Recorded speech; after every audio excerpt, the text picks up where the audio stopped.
तो मैंने आपको कुछ नहीं बताया, संकेत दे दिए हैं। और अब आप अपनी चीज लीजिए, दिन में काम करो, खेती दुकान दफ्तर का, और शाम को बच्चों की सेवा। जब चारपाई पर लेटने जाओ तो 15 मिनट इस मनुष्य रूपी मंदिर में सच्चे भगवान का भजन। मुसलमान लेट करके 15 मिनट इस जिस्मानी मस्जिद में सच्चे खुदा की इबादत। ईसाई इस बॉडी में उस गाठ की सच्ची बात। सिख जो है इस तन में सच्चे नाम की कमाई। चलो 15 मिनट कुछ कर लो जिससे कि सारी मुसीबतें ही चली जाए, और भगवान भजन से ही, इबादत से ही ये दुख और तकलीफ जाएगी। तुम कहोगे तकलीफ ज्यादा तो मैं सब कुछ देख चुका। तो ये अनमोल चीज है, पैसे हीरे से नहीं मिलेंगे, सोना बांटते रहो नहीं मिलेंगे, उसकी जब दया मेहरबानी होगी तब मिलती है।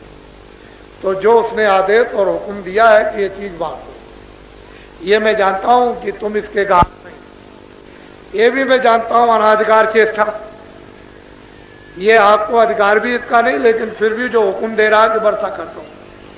महात्माओं की मेहनत और मशक्कत फकीरों की कभी बेकार और व्यर्थ नहीं जाती, वो तो बीज पड़ जाएगा, पड़ा रहेगा। जब वो ऋतु और मौसम आएगा तो चल जाएगा।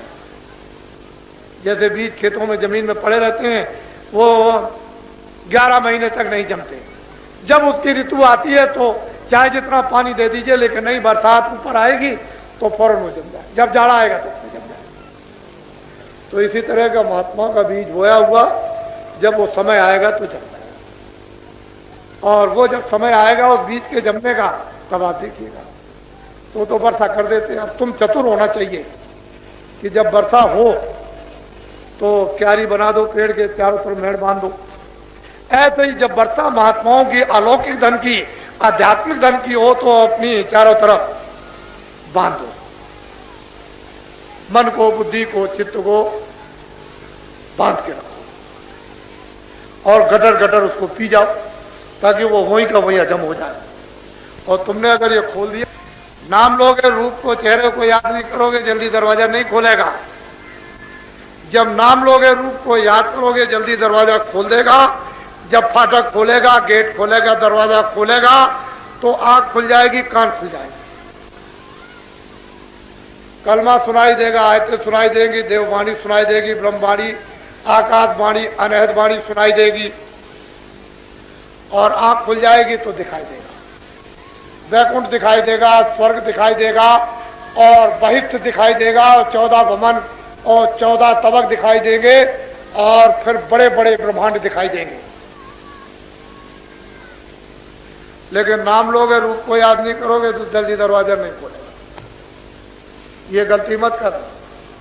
जल्दी दरवाजा खोलने के लिए नाम लेना, उसके रूप चेहरे को याद करना, तो जल्दी तुम्हारी तरफ अपनी मेहरबानी मुतवज्जह होकर करेगा, दया करेगा, और जल्दी से जल्दी दरवाजा खोल के तुम्हारे घाट को साफ कर देगा, पवित्र कर देगा, पाक कर देगा, निर्मल कर देगा। यह तो तख्त है उस बादशाह के बैठने का। तुमने इस तख्त को, इस सिंहासन को गंदा कर रखा। जिस पर रूह बैठी है, जीवात्मा बैठी है, उस सिंहासन को, उस तख्त को आपने इतना गंदा कर दिया है। जो पाक और साफ परमात्मा खुदा है, उसको आप कहां बैठाओगे? ये बताओ। अपने मेहमान के लिए तो बड़ी सफाई करते हो, खुश हो जाते, रिश्तेदार के लिए, और जो इतना बड़ा शहंशाह है उसके लिए आपने कुछ सफाई और शुद्धि के लिए कोई प्रबंध किया? कभी आपने सोचा? कहां बैठाओगे खुदा को, परमात्मा को कहां रखोगे? वो तो सिंहासन और तख्त गंदा पसंद है, वो गंदे पर नहीं बैठता है, वो पाक साफ में बैठता है। तो भजन और ध्यान और सुना, इन टाट वालों को फौरन पकड़ो। अभी जब उठना था, इनसे कहना 5 नाम, 5 रूप, 5 स्थान, हर एक आवाज। इनको जिम्मेदारी दी गई कि 5 नाम, 5 रूप, 5 स्थान, हर एक की आवाज लिखा दो। फिर इनसे कहना भजन बता दो, तो 2 मिनट में भजन, 2 मिनट में ध्यान और 2 मिनट में सुमरन।